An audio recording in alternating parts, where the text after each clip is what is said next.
This is the 10 things I love about the Fuji X-T2. Now the first one is the knobs on the top. Now you can just spin them around and put whatever setting you want in there. They have got a little button on the top you can press in to lock them, but I don't think I'll ever do that, and it's just great to be able to set what you want to set without having to, because on the X-T1 you used to have to press down a button and turn. Well, number two, the second thing I like, is on the back you've got a joystick, and the joystick will select your focus point if you're in a single shot.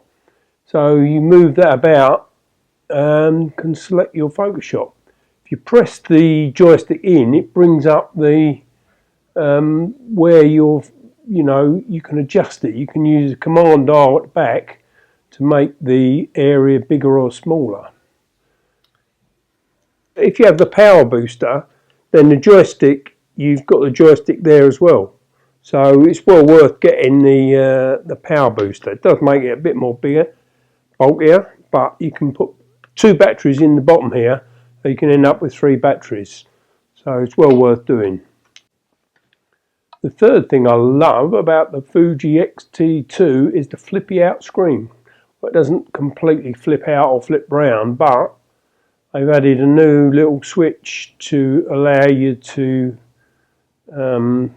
flip the screen out at an angle, so you can do it on the vertical, on the portrait way.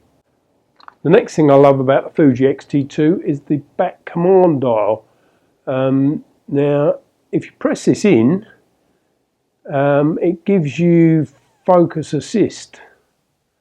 It enlarges the image, and you can use the back command dial, either turn that left or right, and that will reduce or increase the magnification. Press it again, you're back to shooting. Next thing I love is the front command dial. If you're on aperture priority, which means you select your aperture and you've got your shutter on auto, you press that in and that will allow you to get exposure compensation. You have to set your top dial to C, exposure compensation dial to C, but then you press it in and you can have 5 stops either way of exposure compensation. Press it in again and it shuts it down. Next thing I love on this X-T2 is these little raised they are now. There's 4 buttons, and in the centre is the menu. So these buttons on the X-T1 were sort of inset, and so you couldn't feel them. But now you can feel with your thumb these, because they stand a little bit proud. So that's great. So you can find where you are and press the button, which you couldn't do on the X-T1. Next thing up on the X-T2 that I love is the 2 card slots. So you can have 2 SD cards in the slot, and you have a variation of recording, say, RAW to one, JPEG to another. So that's fully configurable, and I love that.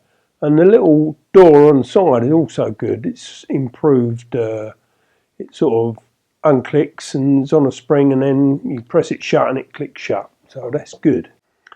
Next thing I like is next thing I love on the X-T2 is that it's got a 3.5mm jack plug for the microphone, whereas you didn't have that before in X-T1, so I've never really shot with the X-T1, but I'm going to shoot with the X-T2 because of that 3.5 slot. And on the power booster, you've got a headphone input there if you want it. It takes a power lead, but it also takes a 3.5mm jack for if you want to use headphones to monitor your audio. The last thing I love on the X-T2 is the fact on the top dial you've got everything you need. So you've got single shot, continuous low, continuous high, but then right at the end, well, you've got break it in, but right at the end you've got the movie mode, and you switch that right across to movie mode, and you press a shutter to start and stop. Much easier to do than fiddle about with the little tiny button they gave you on the X-T1. So they're the 10 things I love about the X-T2. More to come.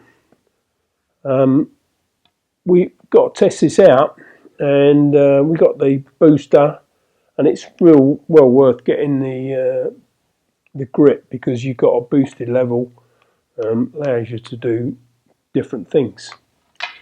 Oh, thanks for watching. Please like and subscribe. We'll see you again next time.